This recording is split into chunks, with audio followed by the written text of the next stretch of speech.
Do you want to draw this one? You just need to follow my steps. Look at the direction and shape of my lines or curves.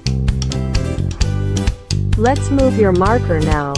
Check it out, it's very easy. Just make lines like this. We don't need complicated theory. Let's draw together.